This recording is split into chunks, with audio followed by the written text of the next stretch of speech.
This is week 5, and we are talking about how you can win at sales. So when you're talking about selling and growing your business, the first thing you have to learn is how to sell. You're trying to grow, you're probably under $500,000, you're probably closer to 250, and you're trying to figure out, how can I get to that next level? I'm really having a tough time. You know, people call me, but I'm not able to close these deals. There could be 2 problems there. One, you could be marketing and reaching the wrong clients. So you could be spending money, bringing in leads, and they are just not your buyer. Doesn't matter what your business is, you need to figure out what your customer avatar is. Who is your client? Are they a middle-class family? Do they live in the suburbs? Do they live in Noblesville, Fishers? Do they live in Greenwood? Do they have kids? Do they have dogs? You need to know all this stuff so you're marketing to the right person. And then once you go to sell, you know exactly how to sell to that person. You know what they like, what they dislike, how to talk to them, what to say. You need to know all these things, right? It's not as hard as you may think. You just have to spend a little bit of time and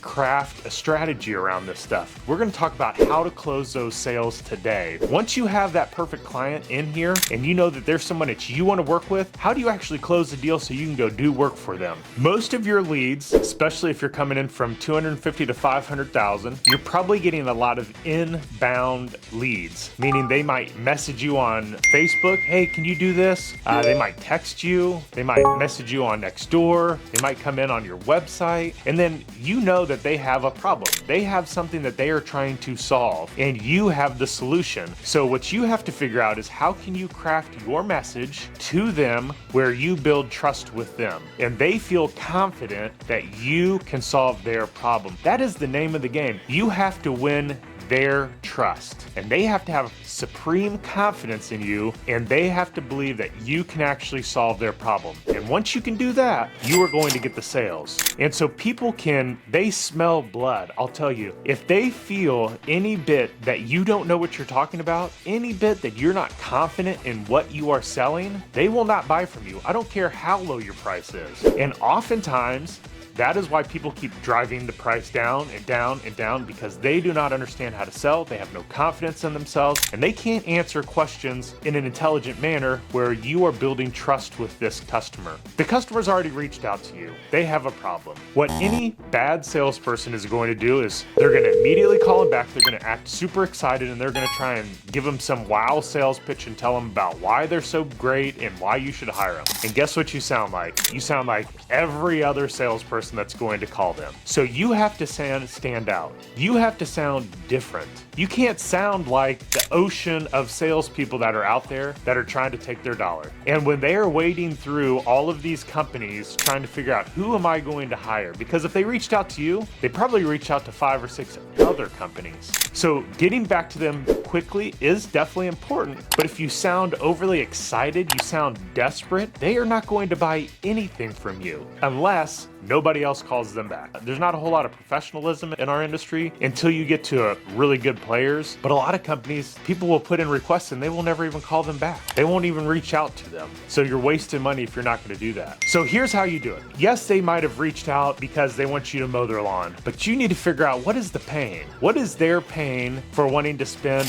$1,000 with you every single year for you to mow their lawn? Is it because they just don't have time? Is it because they have allergies? Is it because they want more time back to do things that they like to do? So you need to ask a lot of questions. Why is it that you even need this service? What made you reach out now? You know, why didn't you reach out last year? So ask that question. Have they had other mowing providers? Have they been doing it themselves? Best place for you to be would be that they've had other mowing providers. And if they say that, say, okay, Sally, I understand that you've had other mowing providers. Like, what made you want to shop the rate around or shop companies around? Is it something that they were doing that you really didn't like? Were they not doing what they said they were going to do? Find out what that actual pain point is, and then they are going to tell you what is going to make them buy. So once they tell you what the pain point is, forget all the other mumbo jumbo of why you think you're a great company. They don't care about any of that stuff. They want to know that you can solve their pain point. They don't need to know that you mow with an electric mower. They probably don't give a shit. They don't care. They want to know that you can solve their pain point.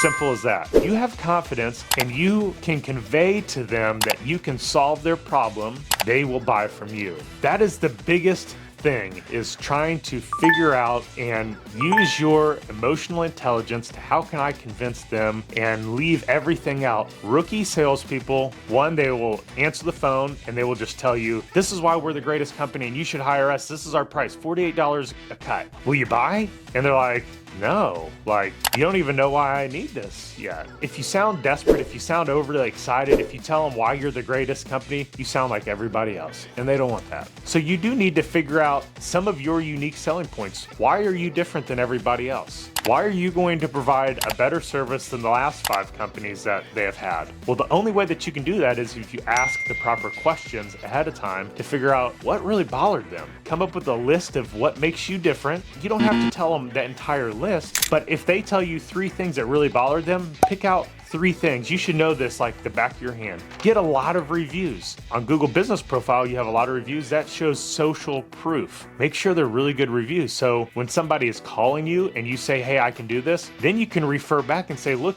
we have 100 5-star reviews. That builds confidence in them that this company is going to do what they say they're going to do. They have a lot of really good reviews. Shoot a lot of content. Make a lot of videos like this. And so when they are searching, and maybe they are going to search lawn mowing Indianapolis, and if you have YouTube videos of teaching people how you mow and they see those and then they call you, they already have confidence and trust that you know what you're doing because you just showed them exactly what you're doing. You don't have to try and talk to them about it. When we used to do landscaping jobs, we had YouTube videos that had over 100,000 views on them for different type of landscaping jobs. And every now and then I would show up to a job and they would say, holy moly, Matt, I didn't think you were the one that was actually going to show up. I've watched all of your videos. And at that point, you knew that it was sold, hook, line, and sinker. They were going to take it. You could have essentially given them any price that you wanted to, and they would have bought. They were so convinced that I knew exactly what I was talking about and I could solve their problem. And every single time that a customer told me something like that, we won every single job. And we didn't take advantage of them, but we could easily have. I could have marked it up another 20%. They probably would have bought. That's not how we operate, but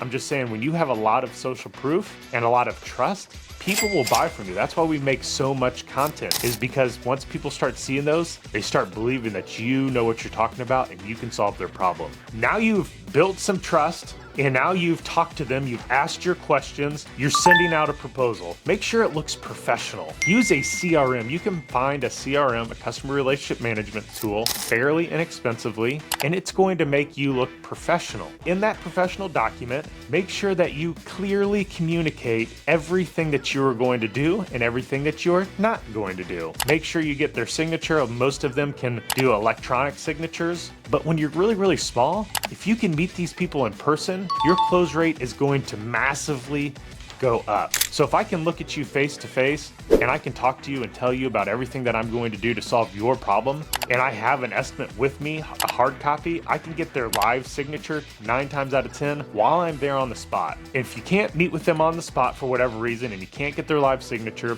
you send them an estimate via email. Make sure that you have some form of follow-up. Our data in Blue Duck Lawn Care says that we don't get estimates accepted on average until day 8. So that means I've talked to them, we've sent out an estimate, we've followed up with them multiple times, and on day 8 is when our average client accepts an estimate. So maybe they wanted to talk to their spouse, maybe they wanted to think it over, maybe they wanted to get some other quotes, they wanted to talk to some other salespeople. So if you're not following up with these people, you are losing a massive amount of business. So you should be texting them, calling them, emailing them. You can send them a thank you card in the mail. So make sure that you are following up with them, and you're following up with them in multiple ways, because not everybody is going to respond to that mode of communication. Make sure you are staying super professional, like I said earlier with the software. Have common objectives. Hey, your price is a little higher. You need to have a well thought out plan of, yes, I'm a little bit higher, and here's why. Don't just go to automatically discounting. Discounting is actually not a good thing. It devalues you. So then they're going to ask for a discount for everything. So if you give it to them on the first time, they're going to continuously ask for discounts for every single service that you do, because they know that you are weak and you are going to give in to them. So instead of discounting, see if you can add something to that job. It makes it super easy for them to say yes. Try and be flexible. If you can't meet them with exactly what they want, how can you be flexible in what you're offering to help close that deal? Every single thing that you sell, you should try and upsell something else. So if they have lawn mowing, what could you upsell? Could you upsell the shrub trimming? Could you upsell pulling weeds in their flower bed? If you're a lawn care company, could you upsell perimeter pest control? Could you upsell mosquito control? If you are a landscape company and you're installing a big landscaping job, could you upsell the maintenance afterwards to help increase your monthly recurring revenue? So could you increase that? That's the name of the game. How can I sell higher profit things once they bring them in? So sometimes like lawn mowing would be considered a gateway service. Maybe that's the low profit service to get them in the door, and then you're going to try and go sell them other things along the way. For instance, for lawn care, so for fertilization, you get them in the door on, I want to get rid of my weeds, but you upsell them grub control, you upsell them aeration and seeding. Maybe you upsell them liquid aeration in the spring. Those are all these different things that you could sell them. Increase your average client ticket. So over the course of the year, increase how much that customer is paying you. Maybe you're not going out and trying to find more clients. Maybe you're just trying to sell more to the clients that you already have. So easy ways that you can upsell clients. If you're out there, because you're under $500,000, you're probably meeting with most of the people that put in estimates with you. Look around the property. Maybe you come up with a 20-point property inspection. Hey, Mr. Customer, I know that all you asked for was mowing, but with all of our mowing customers, we do a complimentary 20-point property inspection for your outdoor maintenance. So we're going to look over things like your flower beds. Do you need mulch? Do they need edge? Do they need weeded on a consistent basis? All these different things that you could sell them, and then give them almost like a property report. If you go and you get your oil changed, they're going to tell you all the 30 different things that you could do to pay them more money. You know, you got your oil change. We can also change your wiper blades. We can also change your oil filter. We can change your air filter. We can change all these different things, right? Here, just sign here if you want all this stuff done. So it went from a $50 job to a $500 job. That's the name of the game with these quick oil lube places. And it's the same thing for you. So if you go in and you're trying to sell lawn mowing, what else can you sell them? Hey, I can do this, and I can do that, and I can do this. And boom, you just took it from a small client to a big client in just asking that question. Think about when somebody calls you, and this is how you're going to get most of your clients. Most of you are probably not cold calling. When a client reaches out, how quick are you reaching out back to them? How well are you asking them questions on what their actual pain point is? How effectively can you build trust around those pain points? And then make sure you ask for the sale. That is a massive thing that people forget all the time. You talk to them for 10 minutes, and it's for us, we only accept credit cards. So it's really simple. All we say at the very end is, all I need to get you scheduled is a credit card. I'm ready whenever you are.